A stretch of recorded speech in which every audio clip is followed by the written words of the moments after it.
여러분들은 등산 좋아하시나요?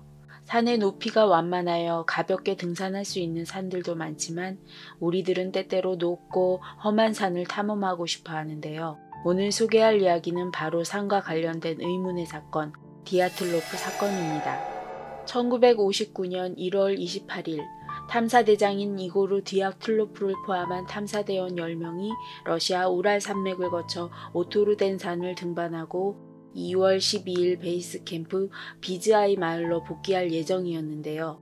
그러나 등반 당일 탐사대원 중 한 명인 유리 유딘이 열과 두통 증세를 보여 탐사대를 포기하고 리더 디아틀로프를 포함한 나머지 9명이 등반에 나서게 됩니다. 출발하고 5일차가 되는 2월 1일 산에 폭설이 몰아치자 남아있던 유리가 걱정되는 마음에 탐사대에 무전을 보냈는데 곧바로 탐사대장 이고르 디아틀로프가 우리들은 임시 캠프를 치고 휴식 중이며 무사하다 라는 답신을 보냈습니다. 그러나 그 다음 날부터 갑자기 연락이 두절되었으며 하산 날짜였던 2월 12일 결국 그들은 돌아오지 못했습니다. 2월 20일 탐사대를 찾기 위해 수색대가 우랄 산맥으로 향했습니다. 2월 26일 수색대는 탐험대의 임시 캠프로 추정되는 찢겨진 텐트를 발견하게 됩니다. 그리고 텐트에서 1.5km 정도 떨어진 지점에서 일행의 시신 5구를 찾았는데요. 그런데 뭔가 이상했습니다.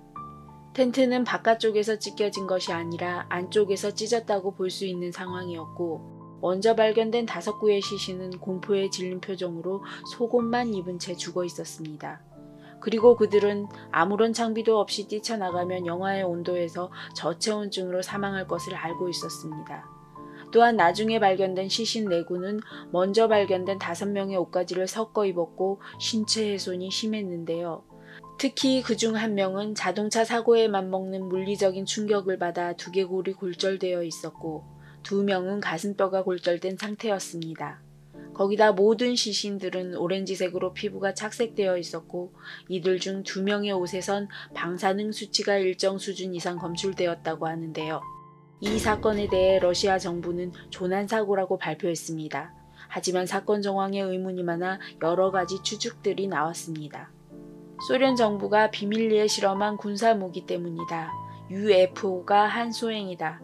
초저주파 불가청음 때문이다 등 여러 가지 추측들이 나왔지만 모두 설득력이 떨어졌기 때문에 사건은 해결되지 않았는데요.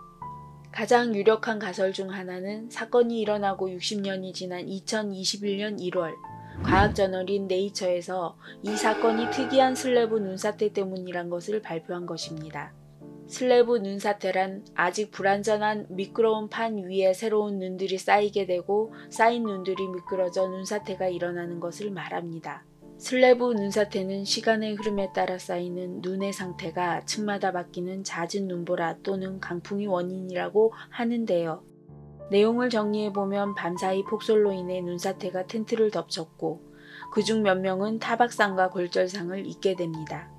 디아틀로프 탐사대는 곧 눈사태가 또 일어날 것이라는 것을 알고 있었기에 급하게 텐트에서 나와 눈사태에서 안전한 숲으로 향하게 됩니다. 그리고 그곳에서 저체온증을 막기 위해 나뭇가지들을 모아 불을 피우는데요. 하지만 추위를 막기에는 역부족이었고 어쩔 수 없이 디아틀로프를 포함한 나머지 3명이 옷을 가지러 가기 위해 다시 텐트로 향하게 됩니다.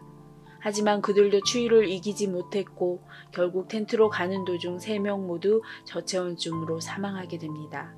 나머지 2명은 이미 숲에서 동사하게 되었고 4명은 근처에 눈구덩이를 파고 피신하려다가 구덩이가 무너지게 되어 떨어지게 되고 큰 부상을 입은 채 저체온증으로 사망하였다고 합니다.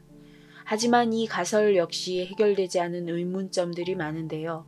과연 그날 무슨 일이 있었는지 대체 왜 9명의 청년들은 모두 사망할 수밖에 없었는지 여전히 의문투성이인 디아틀로프 사건. 여러분들은 죽음의 원인이 무엇이라고 생각하시나요? 이상 호로엠이었습니다. 감사합니다.